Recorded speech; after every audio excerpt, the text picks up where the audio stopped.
All right, hey, let's kick off. We've got a good crowd here. So welcome everyone. We are really excited to have Etienne de Bruin here with us. So Etienne is the founder and CEO of 7 CTOs and is the author of the CTO Excellence framework. And he's worked with hundreds of CTOs and engineering leaders around the world, helping them sort of build their teams and their practice, helping them scale. So he's widely known for his CTO Level Framework. He was in Auckland, August or September, and gave a speech at the Tech Leaders meetup there. And I know it was a fantastic talk, and something that I think is really helpful for New Zealand is some more structured learning and professional development at that executive tech level. So just thought it would be great to bring it to a wider audience. So that's why we're here. Thanks for joining us, Etienne. It's an honor to host you. And with that, I'll hand over to you. Yeah, I'm super thankful to be with you. I'm in Salt Lake City. My family and I just moved from 25 years in San Diego to Salt Lake City to be closer to the mountains. We're all avid snowboarders, so we made the big move. So as a South African, I'm not used to very cold weather. So I'm bracing myself for a real winter. So I'm a little nervous. But I'm very excited to be with you. Can you guys in the chat maybe just tell me which towns you're in, or I know you're in New Zealand, most of you, but which town are you in? Auckland, Tauranga, I was there. Is that where the hot springs are? Or the volcano? Okay. Palmerston North, Wellington, Auckland. Okay, great. So I have a presentation I want to share with you guys. As Mark mentioned, created the CTO Levels Framework as a result of about 10 plus years of running 7 CTOs. And 7 CTOs is a peer group organization that I founded because I was struggling in my role as CTO. And I wasn't struggling because I thought I didn't know stuff. I was struggling because I thought that, man, I know a lot, and I am starting to drink my own Kool-Aid. And I'm starting to get convinced of my own solutions and my own approach to problem solving. And thankfully, a little bird on my shoulder said, you need to stop doing that. You need to start talking to other CTOs or people in your similar situation so that you can smell-proof, soundboard the solutions that you so confidently bring to your C-suite. And so I formed 7 CTOs in 2013 and immediately ran into a problem. The goal was to get 6 or 7 people around a table. I said 6, 7. Is it in New Zealand as well? Okay, 6, 7. Okay. I keep saying this, but I kind of feel like I invented 6, 7 because since 2013, I've been telling people we're 6, 7 people around a table. And I kind of feel like that was the ripple effect to where we are today. Any systems thinkers here that might agree with me? Nobody? Okay. You guys are going to have to type or use emojis so I can know that I'm connecting with you. Jet Alpha. 67% of stats are made up on the spot. Yes. So the problem I ran into was this issue of, well, what is a CTO? Or, you call it CTO, I call it director of IT. You're a team of 4, but I'm solving problems with teams of 50. What gives us the peerness of sitting around a table so that we can genuinely empathize with each other's challenges. And that was, I'm giving you a little bit of a background as to what I was agonizing over, because 7 CTOs was like, hey, join the organization, we'll put you in a room with 6 or 7 other people, and you will be able to process your challenges, learn from each other. And very quickly, I was faced with what I called a leveling problem. And the leveling problem was really, how do we know that the people around that table are the right people that you should be talking to from a actual CTO job point of view? So in the text, can you tell me what positions you're at right now? Are you a fractional? Are you a consultant? Are you a CTO? Are you a VP of engineering? I know that colloquially, the different countries speak about the roles differently. Americans like to say CTO. So I'm seeing Peter is a CTO. Eddie is a head of development. Hamish is a consultant and VCIO. So Americans like to call it fractional CIO. IT director, fractional tech lead, CIO. Awesome. These are my people. So what I'm going to do is I'm going to talk through how CTO Levels was born and specifically address some of the hidden forces that we deal with and take a look at how Levels can help you either as a fractional joining a new client, or as a CTO who is perhaps hit a ceiling for growth, or someone who is facing organizational challenges for the changes that you want to bring. The Levels framework is something that has been incredibly helpful. I've been doing assessments and coaching in it now for probably close to 4 years. And it has been a game changer. So I'm very lucky and privileged to be able to share that with you. So now I'm going to try my hand at Microsoft Teams skills. I'm going to go to share. I'm going to go to that presenter mode, that window, that, and I'm going to go into slideshow. Okay, how's it looking? Now, what I can't see is the chats. Okay, Mark, so this might be where you could be helpful. I cannot see the chats. Okay. No problem. I'll jump in if we need to. The title of my talk, and I'm gonna try and keep it as less boring as possible for you, but I'm going to talk about the strong foundations that drive our success, and that there are hidden forces that are opposing every change that you make. And I want to start off with a quick quote, which is, for every initiative, there is an equal and opposing force in your organization. And I'm sure most of you, if I was to ask you, think of something you introduced, think of a hire you made, think of some new initiative, you're going to say, wow, man, everyone was excited about it. And then 3 months later, everything was back to normal.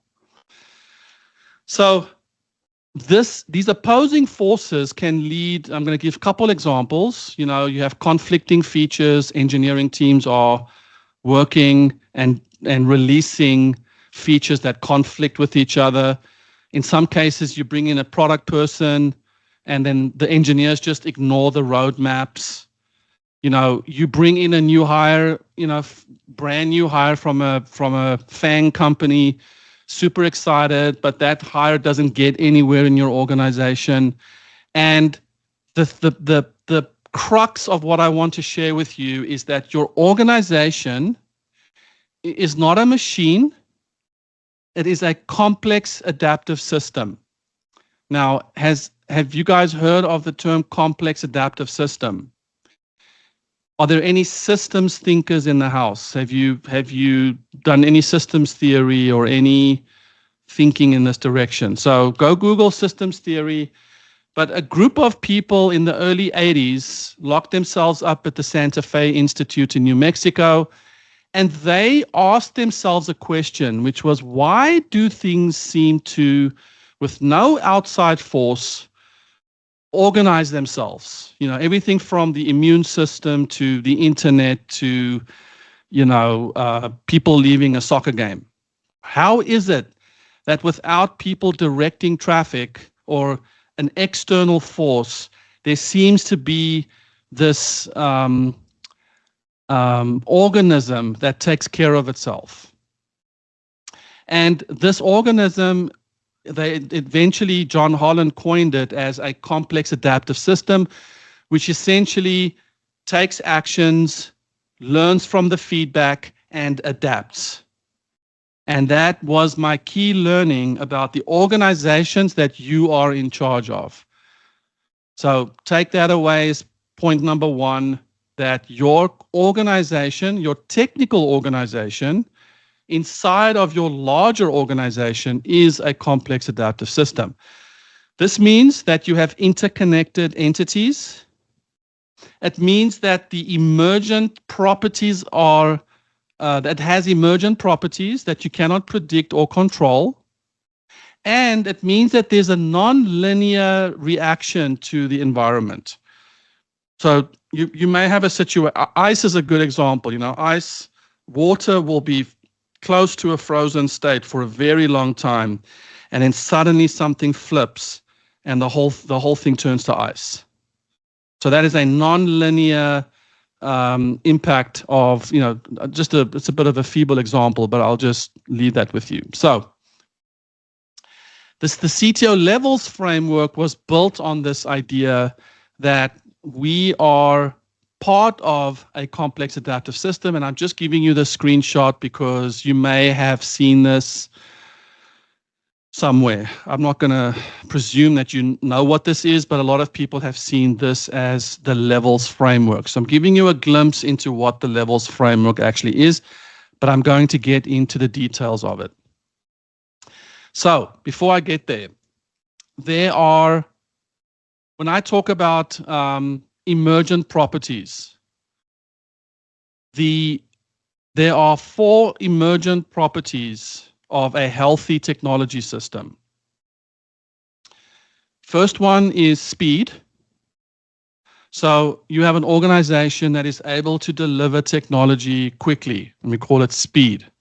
The second one is stretch, which is the technology organization's ability to adapt and grow into the future.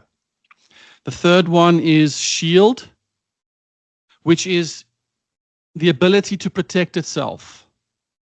And the fourth one is sales, which means that it is oriented towards, revenue growth. We are, of course, building businesses, and you have a technology organization that is oriented towards revenue.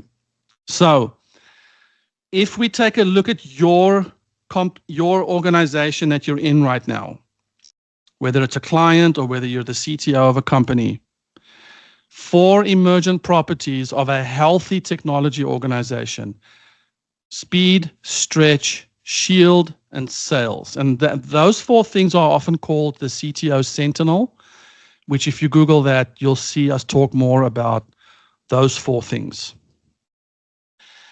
The sad thing about emergent properties in a complex adaptive system is it's not like something that you can just turn on and turn off or increase or decrease. It emerges because of the behavior between these interconnected entities. Now, what are those entities? So I want to introduce you to the first 6 levels of the CTO Levels Framework. Now, it goes up to 10, so it goes from 0 to 10. So I'm just giving you from 0 to 5. We have 2 enumerators that helps us determine the complexity of the system that you're in. The first one is your team size. So it's everybody who reports to you, whether you are a consultant, a fractional, or a full-time, it doesn't matter. You are responsible for a team of people. That team interacts with each other, and that team grows more complex as you add more entities. I think Metcalfe's law stated that the more entities you added to a network, the more valuable the network becomes and more complex. The second one that I haven't got on here is your budget. So as a C-level executive, you are responsible for spending your company's money in the most efficient way possible. So if you look at the CTO Levels Framework, you will see a budget column as well. But for the purpose of this talk, I just want to show you that what we did was we took the enumerator, so the team sizes of 1, 2, 3, 10, 20, 40, 60, 120, all the way up to 400. And we asked ourselves, what does a technology organization have to focus on in the context of the 4 sentinels at each one of those levels of complexity? So briefly, I will just show you that for level 0, I started at 0 because I'm a nerd, so everything starts at 0. At level 0, and you are one person, there are 4 things that you have to focus on if you're building a tech organization. One is code. Second is catalytic leadership, problem solving. Third is obviously your tech universe that you're creating, your tech stack. And the fourth is the ability to take a problem from the market and prototype a solution. And I would say those are 4 things that you need to be pretty damn good at, even if you're co-founding a company or you're just one person. So I'm not going to stay on this. I'll probably come back to this to show you a couple more. But at each level, there are things that you have to focus on. So I'm curious. Man, I wish I could see the chat. I think I'm going to be bold. I'm going to stop my share and I'm going to look at my chat.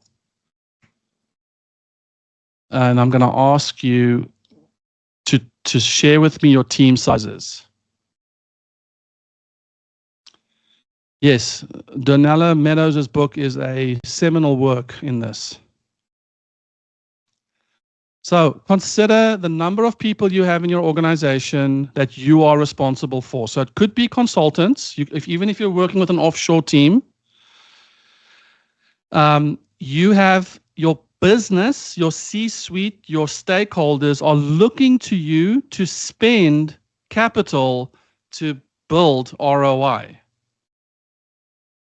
And you are responsible for how that gets done. So we have around 12 people, 2 people, 45 people, 15 people. Great. So we have levels 0 through 5 over here. Maybe we have someone touching 6.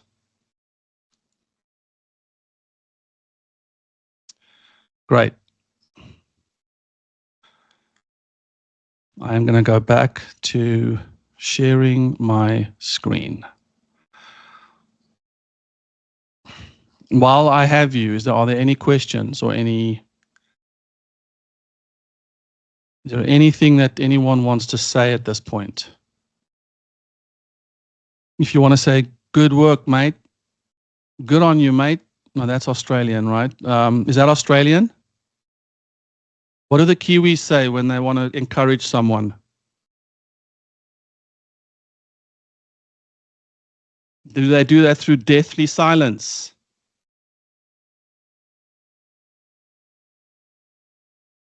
Wow. Okay. Well, through your silence, I will be sourced from your silence. Okay. So I'm having fun. So let's go. So I'm going to press the slideshow again. So what we do so many of you have had teams of 1, 2, all the way up to 40 plus. So you're all pretty much covered by this part of the levels framework. If you are a level 3, then you need to have nailed level 0, 1, 2, and 3. Or at least be working on level 3 stuff. So what we do is we do a little bit of an assessment, just a red, green, yellow assessment to see how have you addressed every one of these blocks inside of the levels framework. So I want to do a quick case study. Someone came to me with 17 engineers, SaaS company. Their lead engineer quit. 2 teams shipped conflicting features. A new hire didn't merge a single PR in 3 weeks. And the product team built a roadmap that the engineering team ignored. So they came to me and they were like, well, what can I do to address these situations? Well, what I did was immediately saw that they were a level 4. Because if we round up. So if you are 17 people, you are a level 4. And then part of the levels assessment is to say, well, let's take a look at level 0. Let's take a look at level 1. And we did a levels assessment, and we found that at level 2, there was a red on values and product. So obviously green, I don't know if it's the same in New Zealand, but green means go. In South Africa, green doesn't mean anything. Yellow means, hey, I know that there's danger, but I am cautious about it, and I kind of know about it. And red means that you are blocked. There's a systemic problem, there's a budget problem, there's a CEO problem. But no matter what you tell me, Etienne, there's a problem we have in our organization. And we found with this one that there was a red on values and product. And I'm going to have you do your own research what each of the blocks means. It's all free at ctolevels.com. You can go read the whole framework and all the playbooks yourself. So what we do is we say, hey, at level, you're a level 4 tech organization. You are a level 4, but you are stuck at level 2 because that's where you hit your first reds. So what I find this to be is a really fantastic vernacular or a language that you can also use with your CEO or with your clients. By virtue of being 17 plus people and having the budget that you have, the tech organization has to operate at a level 4. But after an assessment, and trust me, I've done hundreds of these assessments, people are stuck at the lower levels. And it makes total sense because we prioritize different things. There's urgency in different areas of the company. There's funding issues. It makes sense that you would skip certain parts of your organization in favor of, let's say, delivery. Speed or delivery is the most popular sentinel because every CEO is like, well, if you deliver fast or on time, everything must be great. You and me, we know that that's not true. We know that velocity is not the indicator of success. So in this particular case study, we did an assessment. We found the red and the green and the yellow box. This was a level 4 organization that was operating at a level 2. So now what happens? Well, now we aren't treating symptoms. We're not like, hey, you better have more benefits for your hire. Hey, you need to set up meetings between your product people and engineering people and duke it out. We can actually go and look at what's happening beneath the surface. What are the hidden forces that is preventing this technology organization from thriving? So I'll just briefly say, in this situation, they were trying to build job ladders and team topologies, but they've never defined engineering values or playbooks that those ladders are based on. How often does your CEO or your client come to you with a hot button issue that you and I both know is not the issue? Now, you can cash in on that retainer, or you can buy some more time by just quickly addressing that hot button issue, or you can do the hard work of going beneath the surface, understanding that there's a complex adaptive system at play and that the solution is actually different. They wanted better product collaboration, but the team never truly aligned on the MVP. So there's no shared foundation to collaborate around. So you're crying because your product on level 2 is red. Sorry, you're crying because your teams won't collaborate. So product is red. But look at that yellow MVP below product. All of us know that an MVP is designed to identify what problem do you solve for whom. So don't go start productizing something where you don't have those answers clearly to the organization. How many times have you guys founded a company or joined a company where millions of dollars of revenues into the company, the founders are like, well, I don't know what kind of company we are anymore. Well, it's because that your foundations have been rocked and been neglected. So I was able to just tell them what she should focus on. I'm not going to go through this. You guys can watch the slides. But I want to quickly land the plane on the 4 sentinels and which hidden forces are at play with regard to those 4 sentinels. I can sit here all day and talk about sentinels this and levels that and framework this and 7 CTOs this and CTO blah, blah, blah. A lot of people like to do that on LinkedIn. But if I don't show you how this stuff actually manifests in your organization, then good on you for not responding to my requests for connection through your voice boxes. So, let's look at speed. There's a hidden force at play when you move fast. Because what do you risk? You risk fragility. Fragile systems, fragile build process, manual deployment process, triple checking each other's work, not checking each other's work. But in the interest of shipping fast, you are weak on authorization, security profiles. You build a fragile organization if you're optimizing for speed. The hidden force at play in the stretch sentinel is we grow people, we get funding, we are excited, we have revenue, so we start growing people and structure to take us into the next phase of the company. But what ends up happening? We risk bureaucracy. How often have you heard, man, I miss the good old days when it was 2 pizzas and some Cokes and 2 a.m. coding and pushing and to production, coding on production, like just code, like people miss that. But we get Series A funding or we get a massive client that pays us 6 figures.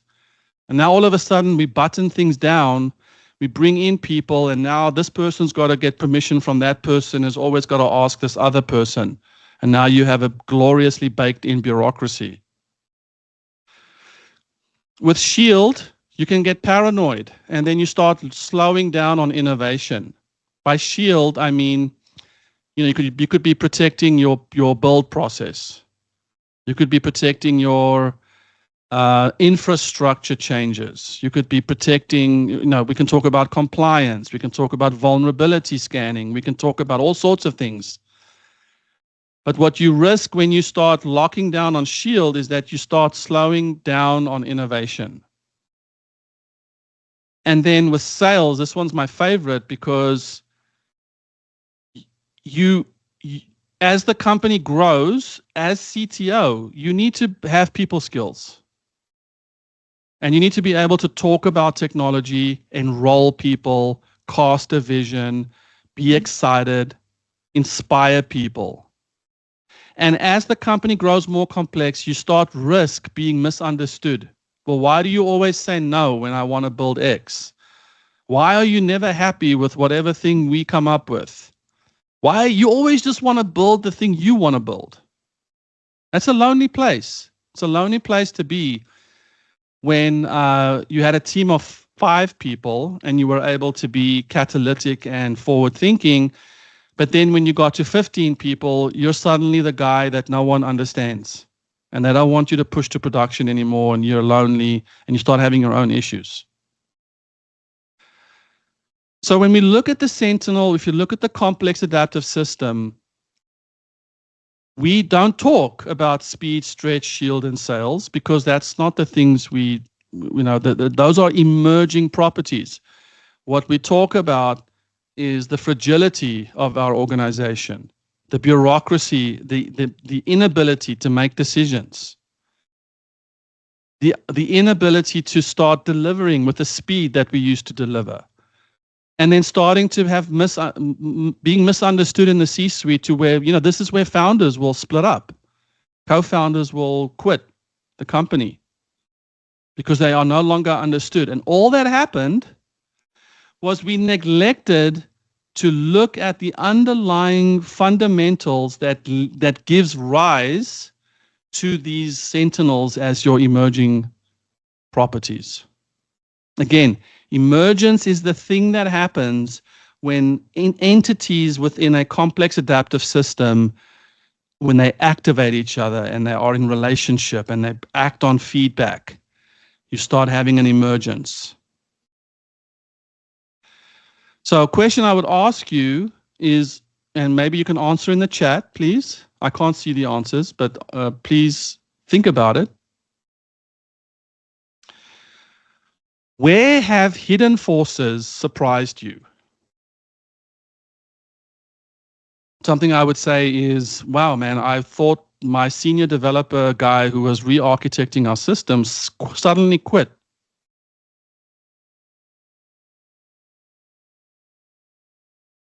Or I was cool with my CEO and then overnight trust was gone and I don't know why. Or our sales team was able to close deals non-stop and overnight the deals dried up. Market forces, sales operations, whatever.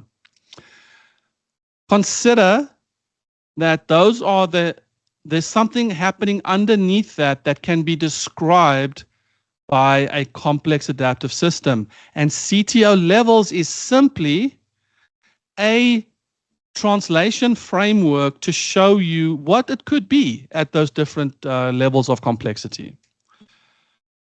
So I want to leave, I think this is my last slide. I want to leave you with, sometimes since we are members of the C-suite, we will say that scaling is blocked by a lack of vision. Oh, we don't know where we're going anymore. Or, the CEO, we got a new CEO and we lost our way. Now, of course, some of that can be true, but what I would invite you as a technology executive and as a technology leader to consider is that it is actually blocked.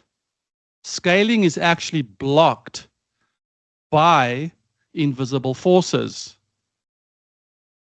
And if you can have the patience, be meticulous, and be curious, well, I wonder what is the thing that is happening underneath this? Like we're all having this argument at the top, surface level. Let me go take a look, and Levels again is a suggestion for how to do it. And you can do your own assessment. You don't need me. Have we nailed the code block? Have we nailed our values block? Have we nailed our diversity block? Have we nailed our infrastructure as code? And then you ask yourself, because you are a curious analytical person, I wonder how this is causing some of the strain that we're experiencing or symptomatically at the above surface. So that's it.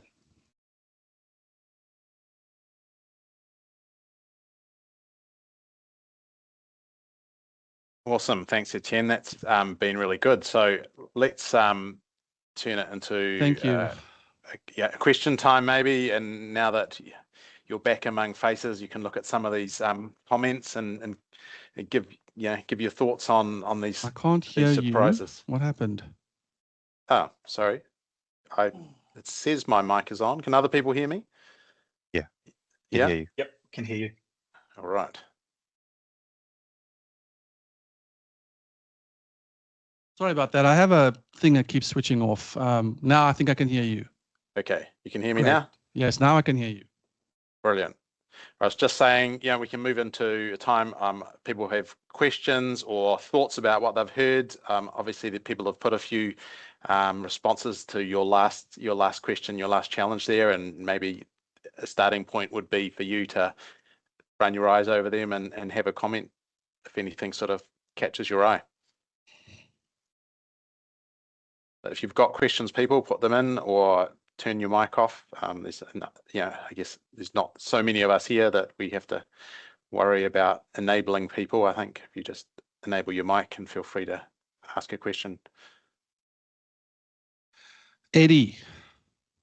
Yeah, my question is, do you feel like there's any difference to how you assess CTO levels between a products company versus like a tech services company that looks after other people's tech items? It's a great question because I get that a lot. I get that question. I get, hey, is it what happens when you assess a director in a company, not the CTO? So for all of that, I would say the levels framework works. When we use things like MVP in a product organization, it might look different in a services organization because you do still have a product that you are delivering as a service. So the short answer is yes, it applies. And I say this through experience. It applies very nicely to any type of organization. The thing I enjoy the most, and when I think CTO levels is at its most powerful, is when it fuels conversation. So I love it when a director of platform goes through it. It's like, well, I don't know what our deployment process is, and I don't understand our value. That's great. If you don't know it, then go get it. I think that we are all so siloed and we're all in this industrial mindset of optimized efficiency. Don't overload my cognition with other things because I don't want to waste. Well, we live in an information age where it's essential that I know what's happening to my neighbor. One of my favorite books is Andy Grove's High Output Management. He talks about your output is a function of what you have direct authority or power to control multiplied by all the organizations that you indirectly affect and influence. And that's what I want CTOs to think. Yeah, one of the things I was thinking through is that digital function in this day and age is often sort of seen as leading the charge around change and transformation, and it seems to me that putting something like this in place is a great sort of demonstration of that and kind of teaching by doing. And I can see how this could flow both downstream. Maybe your head of support can look at a similar kind of rubric or matrix to kind of evaluate their lens, but also up as well. And you can imagine. Absolutely. I love it. Obviously, from a business point of view, I see lots of how to run your business and think of operations and tech and sales. So it seems like a good connection. Yes, I love that you said that. Some of my learnings have been the thing that, and I really hope this is not news to you. I don't think it is, but the thing that everyone thinks is the problem isn't really the problem. And this, it's almost like Gall's law, which is Gall's law says any system that is designed to be complex from the get-go will fail. conversely, any system that was designed to be simple will eventually succeed when it becomes more complex. So if we take a look at the levels, it is fascinating for me to see how people will get in their heads, draw draw a line in the sand around a certain topic that is really, it's not the issue at hand. The issue is your developers can't deploy the code 5 times a day. So you're all arguing about a monthly release cycle and who's going to plan it and who's going to be available and why isn't it accurate and who does the design. You're struggling with level 4 problems when you've got a level 0 fix or a level 1 fix, automated CI/CD. Now, for software companies, that's a no-brainer. So when we talk about the code block, a lot of people stumble at the code block because we draw a lot of inspiration from Nicole Forstchen's Accelerate. If you've never read Accelerate, you should read that. But she talks about trunk-based development as opposed to Git flow. She talks about feature flagging as a way to deploy unfinished code. And we talk about testing in service to our deployment pipeline.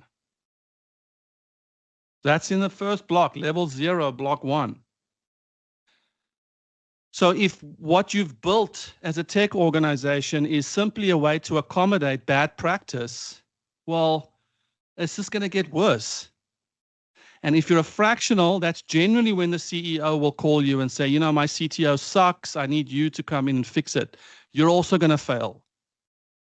Unless you take a systems approach and say, okay, you know, my predecessor failed 9 out of 10 times, not because they suck, because there's a systemic problem that you are not willing to address. And the levels framework, as it's growing in popularity, is starting to become a language by which we can convince CEOs, hey, you want to, this is the thing we get the most from CEOs, right? Is, well, I don't know if what my CTO does, or I don't know if are they even building a healthy tech organization? I don't know. Well, there's nothing easier than saying you should be a 7, but you're at a 3. I mean, who doesn't understand that? Now, when you're having your budget meetings, and when you're talking about technical, I hate it when we go into C-suite conversations and talk about technical debt. That is DOA, as they say in America, because no one understands technical debt. I bet you understand it. But if you can come into those budget meetings and into those estimation meetings and into those capacity planning meetings and talk about how the business is going to benefit from a healthy tech organization. And oh, by the way, we need to spend $200K on upgrading our infrastructure. It's going to be like, yeah, let's do it. I'm not saying it's that easy, but I'm just saying you have a better disposition there than to say, well, we have an aging Java problem in our tech stack. Like, no, CEO doesn't give a shit about that. How many of our people are getting paychecks from legacy code bases? Like, let's not piss all over legacy code bases. Let's build technology organizations that can actually scale and adapt, especially in this environment where everything is being driven by the AI madness. I love talking about this stuff, so I can get carried away. So I already said shit and piss, so I apologize for that. Talking I was about going to AI. add to that, Etienne, that I'm typically brought in when the CTO or IT manager is already failing or has failed and has been removed from an organization. So there is a lot of technological debt, but the issues are almost always with the management team, the business management team, really not understanding what makes a healthy IT organization, what makes their business flow properly with the right technology underneath it. So this 100%. Is useful for me as a reference, but if I was to share this with the business team, it's just more information that they can't handle. Yeah, I understand that. And I think that's why for you and for your teams, you go deep into infrastructure as code, deployment pipelines, you go deep into that. But for your business planning and capacity management with your C-suite, it's dollars and cents, and it's the difference between, like I said, level 7 and level 3. And you saying, hey, if we operate at 3, we run these 5 risks, and those risks are quantifiable. Well, I would think that you would have a better,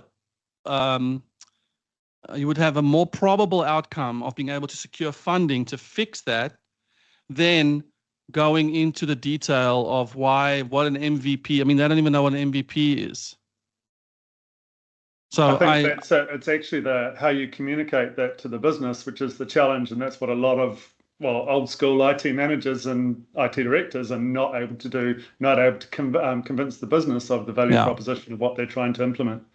Yeah, I actually write a lot at my Substack. If you should really go over there as well. CTOsub.com. I write a weekly article, and a lot of the stuff that I talk about now and is in some article format over there. But I love that you said that, Hamish. Yes, and we did write another. So I wrote CTO Excellence, which tries to help, and in a way to what Hamish just mentioned, those first 100 days at a new engagement or as a new CTO or as an existing CTO at a new company, the first 100 days to set you up to succeed. And my negative comments are generally, oh, this is all politics. And I'm like, you know what, dude, it is a game of politics sometimes, but it doesn't have to be inauthentic. And I show you how to actually get there. Liquid is a book I'm very proud of because it goes really deep into what the Sentinels are and how they operate and function in an organization. And ultimately is what we built Levels on top of. So Liquid's a great book to read as well.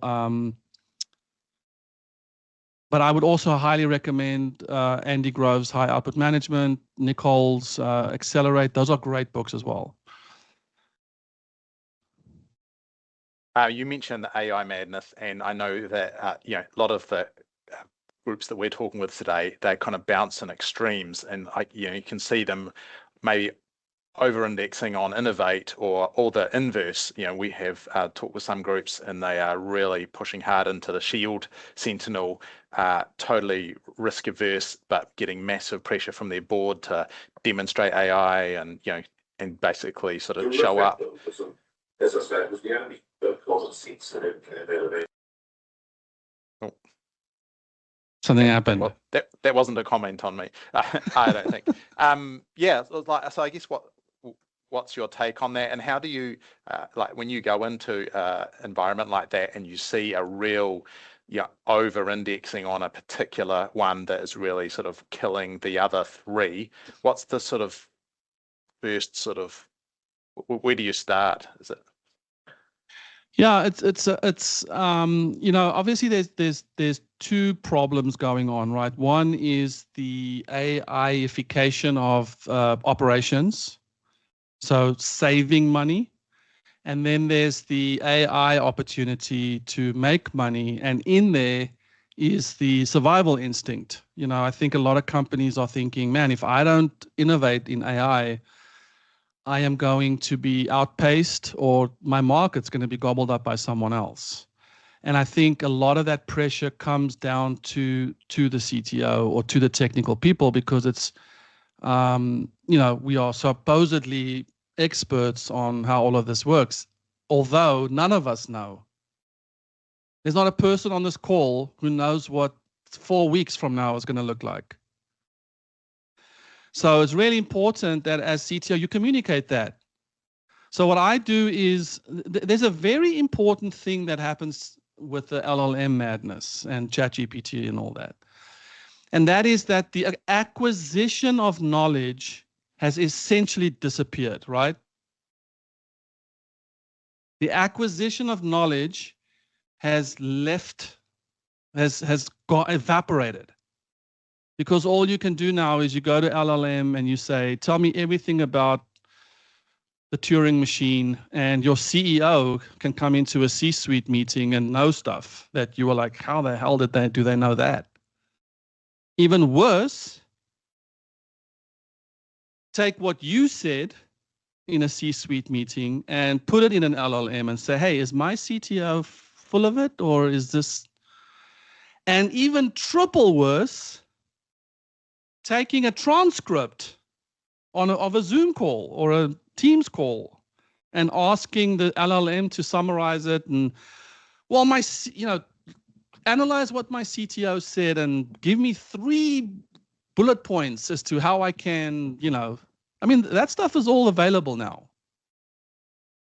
And in the past, it was not. Like 2 years ago, I would say even a year ago, with hallucinations and all that, it was. Now, with preloaded RAG systems, and it's very hard to stand up and be the expert on something inside of a C-suite call. So what I do in that situation, Mark, is I just try to level the whole group and say, guys, no one here can BS anyone anymore, because we all have a supercomputer, super brain behind us that can analyze what you've said. And give one time I did a presentation on MCP to a group of people. They all gave me 5-star ratings because it was so good. I took the transcript, I gave it to a couple LLMs, and I asked it to grade me, and it was 2 stars, 1 star. And I thought to myself, what world do we live in now? Because I could have felt amazing by the 5-star reviews, but I didn't just ask it to tell me how it felt. I asked it to poke holes in the transcript and the things that I said. And it was pretty brutal. And so I try to just help the C-suite. I try to help everybody understand that, A, no one knows what 6 months from now looks like. So we're all speculating. And number 2, we all have equal access to the world's most powerful brain, the aggregator of words, the predictor of sentences. We all have access to that.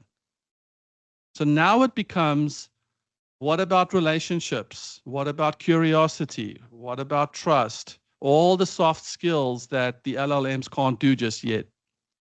And I think that's where we can actually have a advantage in the AI madness. So when my CEO comes to me and says, hey, we really need to have AI in our product, I will try as quickly as possible to get AI into the product. Now, is it the most significant feature? Is it the most game-changing feature? No, but I will do it, because our C-suite needs to see that as CTOs and as directors and as leaders in technology, that we are open, we are curious, and that we are exploring together. That is what I would bring to my role. I would not accept a situation where I am given some sort of mandate to fire half my team and replace them with AI. Have any of you been faced with that? Not yet. Silicon Valley is crazy about that idea. They love it. No, but have had comments from leadership saying, we should be able to accelerate, 50% using AI. But when it comes down to it, that's not really the reality. So it's sometimes it's. Yes, and what I will say to that is, I think that there is 100% gain to be made. If you look at AI-assisted tools, if you look at code generation, and if you specifically, I want to ask you to go look at doc-driven development, DocDD. You can actually have some significant gains in so-called velocity. So I would say to the CEO that says to you, I can have a 10x improvement in productivity, I would say, yes, an increase in productivity, and it's only about 2 times, not 10 times. But I do believe we are at the stage now, Peter, where you have to demonstrate through your teams adopting AI-assisted tools that you can actually increase productivity. Oh, absolutely. Not saying you can't. And we do adopt a whole bunch of AI technology and use it already. But every situation is different. Yeah. So somebody with a new startup building a new application from scratch, AI may, speed them up 4 or 5 times. Working on a 25-year-old legacy code base, not so much, Yes, and actually I was at a 7 CTOs conference 2 weeks ago, and some of the CTOs are genuinely rewriting legacy systems with AI-assisted coding to just level that, to reset. I think it's madness, but I see them doing it. They're like, I'm going to take this whole legacy system and I'm going to recode the whole thing with a brand new code base stack and all that. And that AI is systematically upgrading parts of the system so that they can have a new level playing field. But I agree with you. I think it's madness to think that because we have AI tools, legacy systems can improve overnight. It's still very hard, very unpredictable to make changes in legacy systems. In the public sector, we're finding that we're still trying to figure out what does AI mean to us and how do we use it. I mean, putting the cybersecurity hat on, we have a few challenges around supply chain with AI as well. It's one thing to have an AI-enabled system, but what's in the supply chain behind it? How those systems learning, where they're getting their data from. And given the organisation I work for, we've got quite a lot of sensitive data. So making sure that we have all those guidelines and controls and standards there, so you're not having any leakage out of it. So it's really using it responsibly. So yeah, we're quite close and very guarded, I think, in public sector yet, because we're still got to make sure that we don't have any leakage of that sensitive information. Health is similar as well. Yep, absolutely. And I would say, and maybe I can just draw this back to Mark's original question.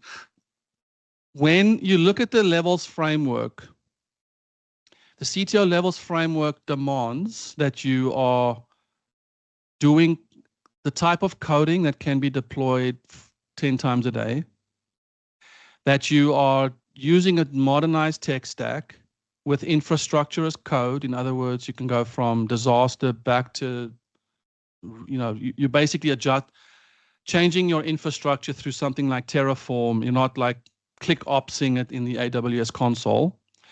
But that on level 0, we have this thing in the sales column called prototyping.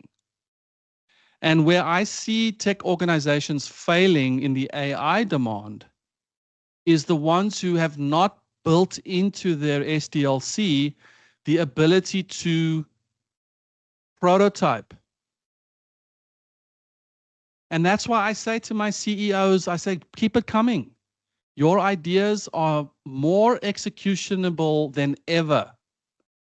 You dream it, you may, there might be 1 out of 10 ideas that work, but it's still going to be, we are at an unprecedented age where at a much lower cost, we can actually build out some prototypes.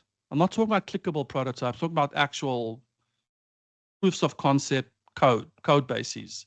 Sometimes I realize when I say prototype, people think I'm talking about Figma.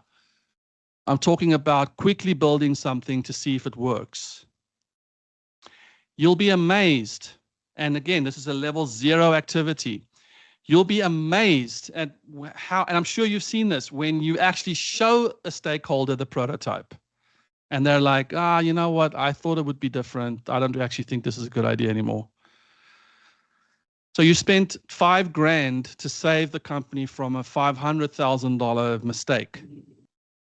And this is where, with the CTO levels framework, if you are building in the ability to deliver prototypes as a level 0 activity, as the culture gets more complex, as the number of people gets more complex, as product gets more complicated, you're able to still do those POCs. So I know we're over time. but it was lovely to meet all of you. Thank you. Thanks, Etienne. Thanks okay. a lot. Absolutely, man. Mark, I think you're on mute. I'm on mute. All right. Hey, look, thanks, Etienne. I really appreciate it. I know on behalf of everyone, it's been some really good learning. Obviously, people, there's a wealth of links there, including your CTO framework. And I know you've got your Notion site has Yes. so much that people can sort of delve into the framework themselves or get in touch. Thanks again. I'm sure, what's the best way for people to get hold of you, Etienne? Well, I think I just want to I would be remiss in not inviting you guys to join 7 CTOs community. We are a global community, and we do calls every week in multiple time zones to address all sorts of challenges we're facing. The cheapest way to get involved is $100 a month. It's the level I love the most because it's cheap and it's an incredible access to a global community, especially a lot of people in the States. So go to 7ctos.com/community. And other than that, another great way to just stay in touch with me is just to email me. I'll just put my email in the chat. Just email me to Etienne@7ctos.com. And I would love to, if you have any more questions about the Levels Framework or about the 7 CTOs community. I also want to plug what's it, David? There's a guy that's building the tech community in Auckland. Forget his name right Daniel. now, but Daniel. Yeah, Daniel is a great guy for also just, if you want to stay connected to other people, obviously the work that Mark is doing. So good. Very good. All right, we'll end it there. Thanks again. Thanks all for joining. Hope you got some nuggets out of that today. Very good. Cheers. Cheers, everyone. Absolutely.